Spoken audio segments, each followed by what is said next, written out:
I have a bit.ly link here with a link to these slides. I encourage you to crack open your laptop and follow along with me as we're going through. We're going to have some interactive examples that you might derive some more value by being able to follow along with. So good afternoon. My name is Matthew Dillon. I'm a research software engineer with the Pathogen and Microbiome Institute at Northern Arizona University. I'm really excited to talk to you today about interactive web-based visualization for microbiome science with QIIME 2. Before we talk about QIIME 2 though, let's talk about microbes and microbiomes. So microbes live in complex and diverse communities virtually everywhere on Earth. They can be really awesome, exciting, exotic locations like this hot spring that's displayed here, or it could be like a more mundane location like the screen of your smartphone. A microbiome that I'm particularly interested in is the human microbiome. So this statistic is pretty mind-boggling to me. Apparently there are as many bacterial cells within our bodies as there are human cells. So you're, half and half basically. And the diversity in that bacterial composition far exceeds the differences in the genomic composition from person to person. So what this means is that the human microbiome is highly personalized from person to person. This also has some interesting impacts on human health. In recent years, we've learned that there are correlations with chronic illnesses such as obesity and autoimmune diseases. So there is a pretty big human health component to the human microbiome. Because of this, microbiome studies have enjoyed a certain amount of time in the spotlight recently. So QIIME is an open source platform for microbiome bioinformatics. It's widely cited. It's something like over 7,000 citations at this point. It's been utilized in a number of very high profile studies that have been published in journals such as Science and Nature. QIIME is an end-to-end analysis platform. What I mean by that is an investigator is able to take raw DNA sequences, hot off of a machine like the Illumina that we've heard come up multiple times today in other talks, run a whole variety of analyses and process these data, and then at the other end wind up with publication-ready statistics, metrics, and visualizations. So an example of a QIIME 1 publication-ready type of visualization is displayed on the screen here. What we're looking at is a taxonomic composition bar plot. Basically, every one of the bars here represents some kind of sample in a study, and the stacked areas in those bar charts represent the identified taxons of little microbes basically identified in those samples. So we've seen some other examples of this type of graph today, like with Hawley's Finch software earlier today. So I want to point out real quick, before platforms like QIIME and others in this space kind of came to be, it was put on the investigator to go ahead and take these raw DNA sequences, analyze and transform them into data ready to be plotted in a way like displayed here. So having platforms like QIIME has really kind of improved that sort of user experience. Now, we've talked about this kind of workflow multiple times between yesterday and today about the need for kind of exploratory data interaction. So oftentimes we don't know what it is that we're looking for in a visualization. We just, we have some general ideas. In QIIME, this type of analysis takes the form of running multiple command line commands. So the QIIME 1 platform is all command line based, and you would run a command and generate a PDF or a PNG that has some kind of figure like what's displayed here. If I wanted to slice and dice these data, for example, sort or filter or regroup or whatever, I would need to run a new command. So if I do that for this particular data set, I might wind up with a new subtly different visualization like what's displayed here. So we've regrouped these taxonomic bar plots to kind of represent some new view of these data. So this is error prone. and it's a little bit perilous to kind of rely on this type of workflow. What I mean by that is if you have multiple study parameters that you're interested in, like the gender or a particular like control group or some something relevant to your study, you're often going to kind of rerun similar types of commands over and over and over again with subtle differences in those invocations. So it's kind of up to you to keep track of what you did and maybe why you did it. Also, generating things like these PDFs can be a bit of a management problem as well. You might wind up with a data directory with a bazillion PDFs in there that all have like some kind of naming schema adopted, like it's prefixed with the metadata category that it was sorted by. So we've heard complaints like this from our QIIME users over the years about like, well, this saves us some time, but there still are a lot of places that it's a little painful. So we took those opportunities, or we took this opportunity to kind of redesign and rethink the QIIME platform from the ground up. So I'd like to introduce QIIME 2.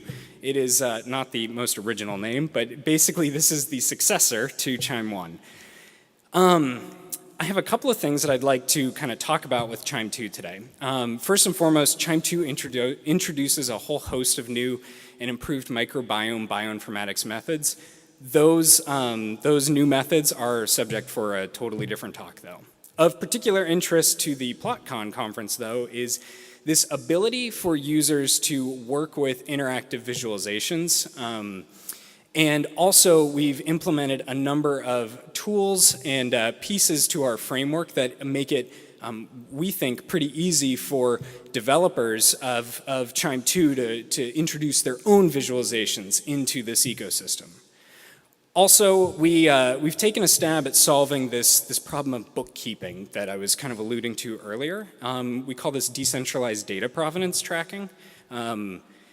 Also, we have a couple of other really exciting features with QIIME 2, like the framework and the ecosystem is actually able to generate a whole bunch of different user interfaces that expose the same microbiome bioinformatics functionality.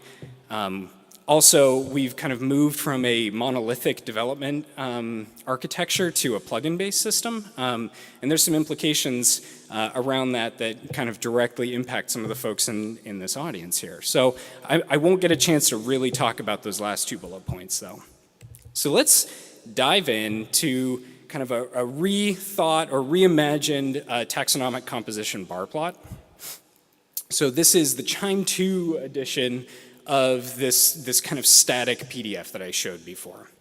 So this is a browser-based visualization. It was implemented in D3, but this could have very easily been implemented in something like Plotly or Vega or whatever. Basically, what we're looking at, though, is a similar kind of setup. We have these bar plots, stacked area bar plots, focusing on samples in a particular study. Now, where the interactivity comes in is we, as the developers of this particular plugin, chose to kind of incorporate functionality for interaction where we saw, kind of the common workflows. So Holly had a great example this morning of kind of drilling down to different taxonomic levels. So we've done something similar. So what we're looking at right here is the taxonomic composition at the kingdom level. An investigator can go ahead and drop down and look at the next level down, the phylum level. We also have incorporated a couple of sorting techniques here.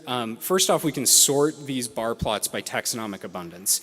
So if I'm interested in understanding this particular data set, sorting by cyanobacteria, I can do that. I just would like to point out, in the QIIME 1 era, to get to a graph that looked like this, you had to run many steps at the command line over again. So it wasn't just one step of like re-render the visualization. You actually had to do all kinds of things to the data to get to this point. We can also interpret our data in the context of sample or study metadata. So for example, I could sort by subject and chain on another interesting metadata category like the days since the experiment started. So this might not seem like particularly exciting or novel to an audience of visualization developers or kind of folks that do interactive data exploration from day to day, but for a microbiome investigator that maybe isn't used to kind of generating these types of figures, this represents a significant time savings. So I'd like to also show you another visualization of sequence quality. So this type of visualization really isn't intended to be like a publication-ready visualization. This is more so geared towards making decisions about how you want to interpret the remainder of your kind of steps involved in your microbiome analysis.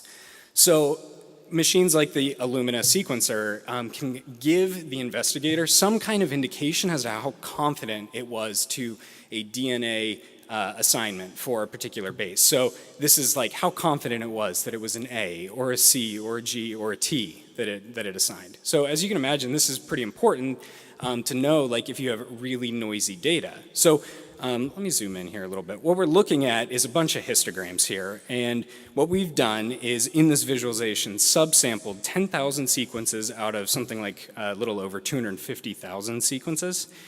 And we have assembled just a really simple distribution, histogram distribution at each base pair. An investigator can then come in with kind of these comfortable, pan and brush and zoom type tools and take a closer look at these particular histograms at the base locations that they're interested in. So if I highlight this one, for example, I can go ahead and look at the distribution of those sequence quality scores at that position. So again, this isn't necessarily like the most sexy visualization, but it can represent significant time savings during an investigation. Okay, so this is kind of the beginning of our process of integrating more interactive visualizations. We have plenty of other examples in the QIIME 2 ecosystem that I won't get time to share with you today. But moving on to that other problem that I referenced earlier about kind of this bookkeeping situation. So I like to call this problem the "what did I do 5 months ago" issue. Oftentimes we vastly or greatly overestimate our ability to remember what we did after some amount of time has passed. So we get really excited as we start to tear into a new data set, and we generate all these really cool visualizations and try to get some idea of what's going on, and then we either write up a paper, submit it for publication, or it sits on the shelf for a while, but at some point someone is going to come back and ask, hey, why did you choose this particular parameter, or why did you do this step? Now, if you're lucky, you took notes, like cracked open a text editor and just jotted down those commands that you wrote. Chances are, though, you don't do that. I definitely don't do that unless I've done it like 4 times at that point, and I'm like, maybe I should learn from my past mistakes. So this other problem that often happens when conducting a study, and this isn't just microbiome studies, this is just like science or data analysis in general.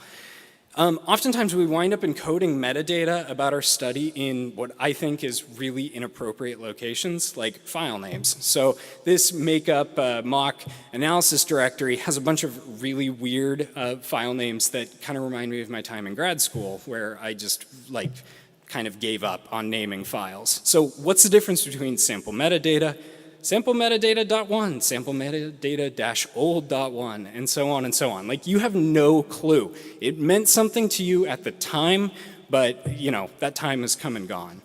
So I want to show you how we, as the QIIME 2 core developers, have kind of attempted to solve this problem. So I want to go back to this demultiplexed sequences quality plot that I was just showing a moment ago. So one thing to note is every visualization in QIIME 2 is backed by some kind of file. So that file name is listed right here, dmux.qzv. Now, I want to take a quick peek at some information about that file, dmux.qzv. So I'm going to click that peek tab. First off, QIIME 2 knows that what we're looking at in the browser here is a visualization. And second off, there's this really gross long string of letters and numbers. This is a UUID. I'm going to refer to this in a couple of places later on in the talk, but this is a universally unique identifier. Every output that QIIME 2 produces gets stamped with a UUID. And this is how we're able to keep track of what was done where, by basically referring to a output through this surrogate UUID. So now I want to go ahead and click over to this provenance tab. Okay, so we're still in this visualization where we were looking at the quality plots, but this is another view of the metadata. So this is an interactive provenance visualization. This is tacked on to every single QIIME2 output.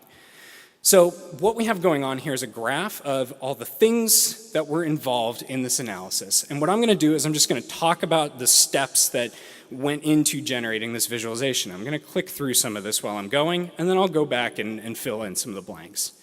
So first off, we have this action of importing raw data sequences. So I've clicked and highlighted I see the contrast isn't great on the display for this, but I've clicked and highlighted this box here. We've imported raw data sequences from an Illumina machine into QIIME2. This produces a new output that is represented by this circle. Then we took that output and we fed it into another action in QIIME2 that demultiplexes all of those sequences. So that's what's going on in this middle box. We have this demultiplexing step. Now this thing produces its own output represented by this circle. That output is then used in the next step of generating the quality visualization that I was just showing. So that's this, the quality visualization action, and it produces a output here. This UUID should look familiar. It's the same one that we were just looking at in that peak tab. So let's drill into some of the action details here. So first off, we have kind of some high-level metadata about the process of generating this demux.qzv file. For example, the runtime, what time the visualization started and stopped in terms of computation. Then we have some QIIME2 specific information, like the plugin responsible for generating this visualization is called demultiplex, or demux for short, and the action that generated this graphic is called summarize.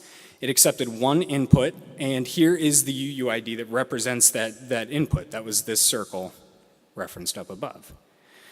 Also, we have information about like the parameters that were fed into this particular visualization. So there was a parameter n with a value of 10,000 that was specified. This was the number of random subsamples to take from the source sequences.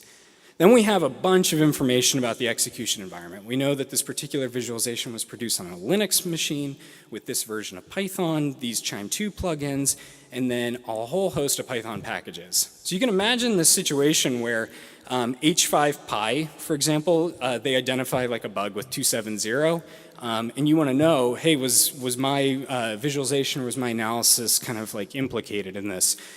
There is no guesswork. You don't need to like recreate the environment. We have this information stamped into the QIIME2 output. Okay, so this is a pretty straightforward provenance graph. There's really not a lot going on here.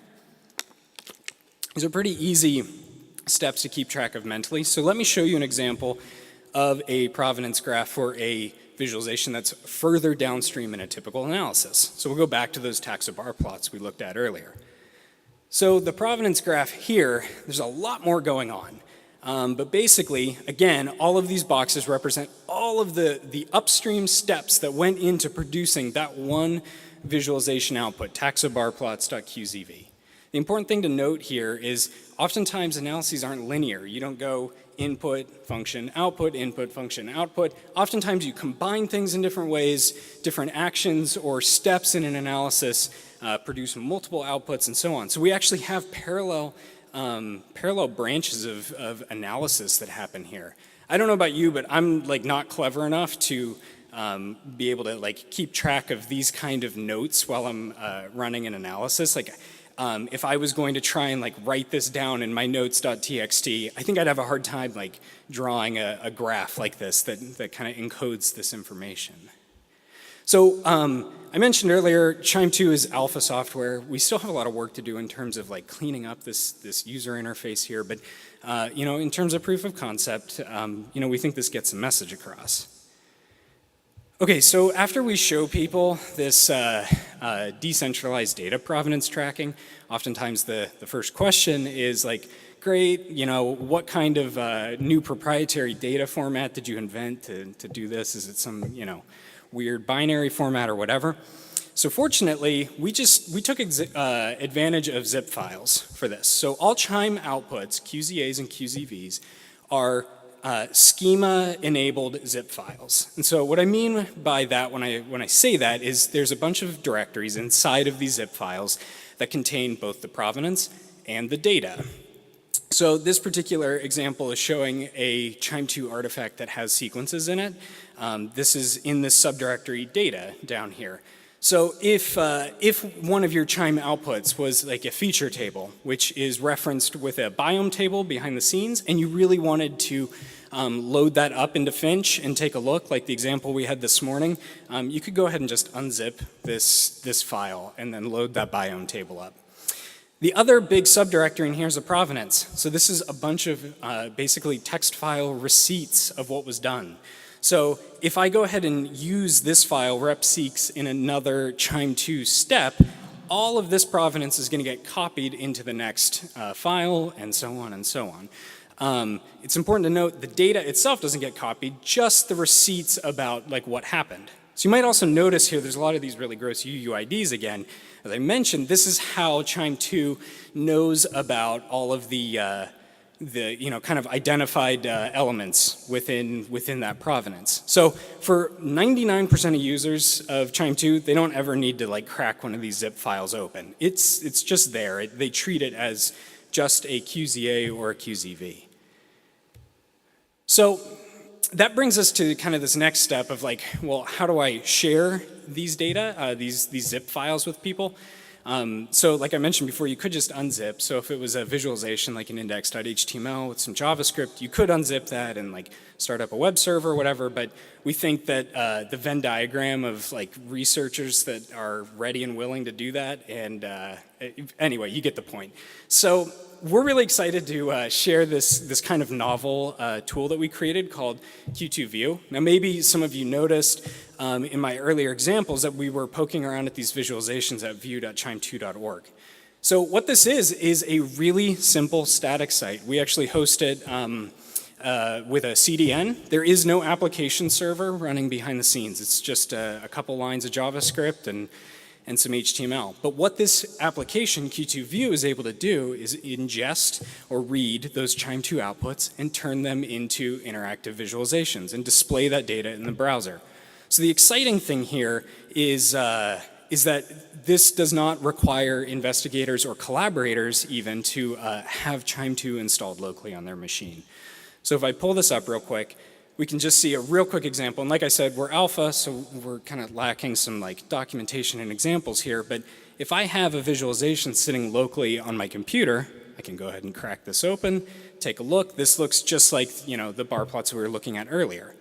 The interesting thing that's happening here is we're using modern browser techniques, service workers, to basically circumvent the need for a central server. So what happens is this zip file is actually loaded locally. It's not being sent over the network anywhere, which is really awesome for huge data files. It's also particularly important for privacy concerns, like often these studies have some kind of HIPAA concerns or IRB constraints or whatnot. So these visualizations aren't going anywhere. They're being read in the browser.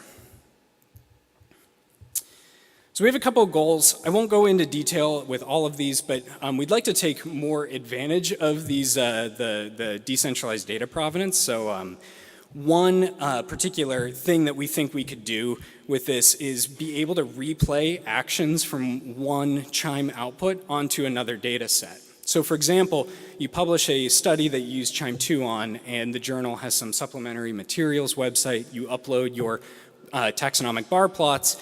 Someone else comes along, downloads that QZV, and says like, hey, I really like what this team did for this analysis.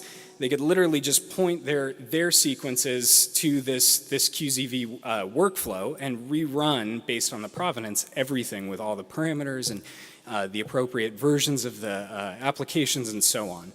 We also think it'd be really cool to automatically generate citations for investigators as well. With this provenance, we do keep track of some citation information, but we think it'd be really cool to be able to cite the plugins and individual methods and file formats and so on and so on. So for those of you out here who might be interested in getting your visualization into QIIME 2, we have a plugin-based system. I won't talk about how this all works, but basically you bring your own technology to the table. So if you want to use Plotly, if you want to use D3, if you want to use Matplotlib or R, you can do that. So we basically just require a little bit of Python for kind of defining what the plugins interface is. So if you are interested, we have a number of resources, and in particular I want to plug, we have a workshop coming up in Vegas in the end of June. We're going to spend a couple days talking about and teaching QIIME 2, and then we're going to spend a whole day hosting a plugin hackathon for folks that are interested in getting their visualizations or methods out there. So with that, I just want to say thank you to all of the QIIME 2 funding sources, all of our collaborators. I have a little video that I'm just going to play like as we're talking out here, but this is an animation of all of our development effort to date. Also, thanks to the PLOTCON organizers, to Plotly, to all the PLOTCON sponsors, and to you for attending. So with that, thank you.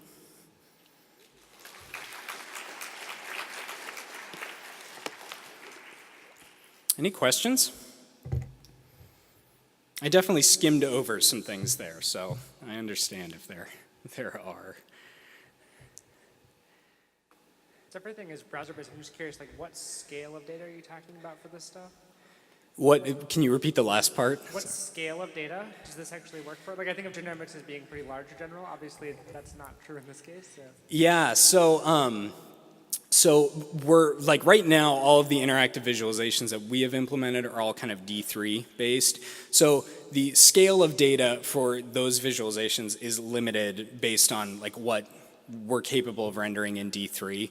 Now, if you kind of develop a more novel approach, like some of our plugins use WebGL. Like Emperor is, we have a QIIME 2 Emperor plugin for those of you who might be familiar with that.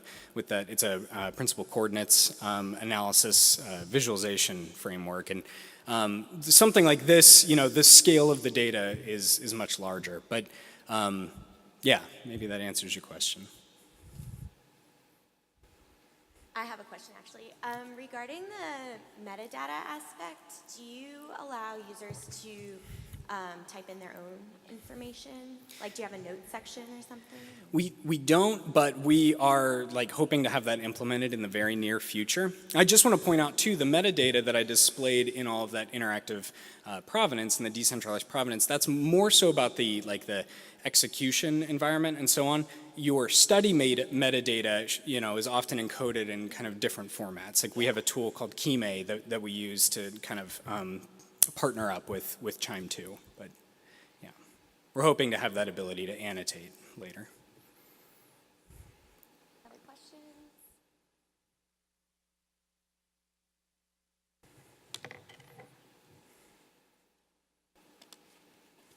Great. Well, thank you very much, and I'll be around the rest of today and tomorrow if anyone wants to corner me with questions. Thanks.